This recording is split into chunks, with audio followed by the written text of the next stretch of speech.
புதுப்பேட்டையில் குழந்தையின் கையில் இருந்த தங்க நகையை திருடிய சரித்திர பதிவேடு குற்றவாளியின் மனைவியை போலீசார் கைது செய்தனர். சென்னை புதுப்பேட்டை பகுதியைச் சேர்ந்த மேலியா அருள்ராஜ் தனது மனைவி மற்றும் 2 வயது குழந்தையுடன் தேவாலயத்திற்கு சென்றுவிட்டு மாலை வீட்டிற்கு வந்து பார்த்தபோது குழந்தையின் கையில் இருந்த 4 கிராம் எடையுள்ள தங்க காப்பு திருடு போயிருந்தது தெரியவந்தது. இதுகுறித்து அருள்ராஜ் போலீசில் புகார் அளித்த நிலையில் போலீசார் நடத்திய விசாரணையில் தங்க காப்பை திருடிய சந்தியா என்பவரை கைது செய்தனர். அவரிடமிருந்து குழந்தையின் காப்பு மீட்கப்பட்டது. கைது செய்யப்பட்ட சந்தியா சரித்திர பதிவேடு குற்றவாளியான விஷ்ணுவின் மனைவி என்பது குறிப்பிடத்தக்கது.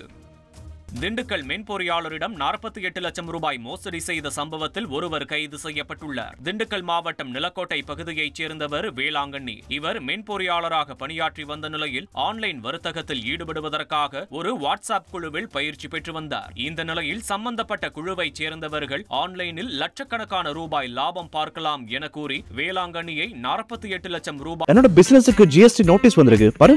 உடனே ஜிஎஸ்டி எக்ஸ்பர்ட் பேசு. உடனே எப்படி கிடைக்கும்? Boss wala. Be the boss.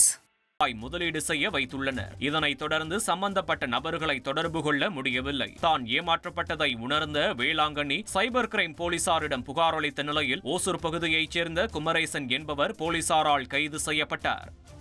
விருதுநகரைச் சேர்ந்த இளம்பெண்ணின் புகைப்படத்தை ஆபாசமாக சித்தரித்து சமூக வலைதளத்தில் பதிவிட்ட சென்னையைச் சேர்ந்த இளைஞர் கைது செய்யப்பட்டுள்ளார்.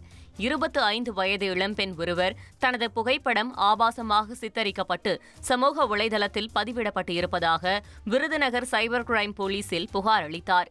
4 பிரிவுகளில் வழக்கு பதிவு செய்து குற்றவாளியை தேடி வந்த சைபர் கிரைம் போலீசார் இந்த செயலில் ஈடுபட்டது சென்னை வியாசர்பாடியைச் சேர்ந்த சிவசுப்பிரமணியன் என கண்டுபிடித்தனர். தொடர்ந்து போலீசார் சாத்தூர் அருகே தங்கியிருந்த அந்த நபரை கைது செய்து நீதிமன்றத்தில் ஆஜர்படுத்தி சிறையில் அடைத்தனர். சர்வதேச அளவிலான பளுதூக்கும் போட்டியில் தமிழகத்தைச் சேர்ந்த பெண் தங்கப்பதக்கம் வென்றுள்ளார். திருப்பூர் மாவட்டம் பல்லடம் அருகே உள்ள ஐயம்பாளையத்தைச் சேர்ந்தவர்கள் விஜய், ஜெயஸ்ரீ தம்பதியினர். இவர்களுக்கு 2 பெண் குழந்தைகள் உள்ள நிலையில் ஜெயஸ்ரீ பெட்ரோல் பங்கில் பணியாற்றி வருகிறார். பளுதூக்கும் போட்டியில் பயிற்சி பெற்று வந்த அவர் தாய்லாந்தில் நடந்த சர்வதேச போட்டியில் கலந்து கொள்ள சென்றார். அங்கு 320 கிலோ எடையை தூக்கி முதலிடத்தை பெற்ற அவர் தங்கப்பதக்கம் வென்று இந்தியாவிற்கு பெருமை சேர்த்துள்ளார்.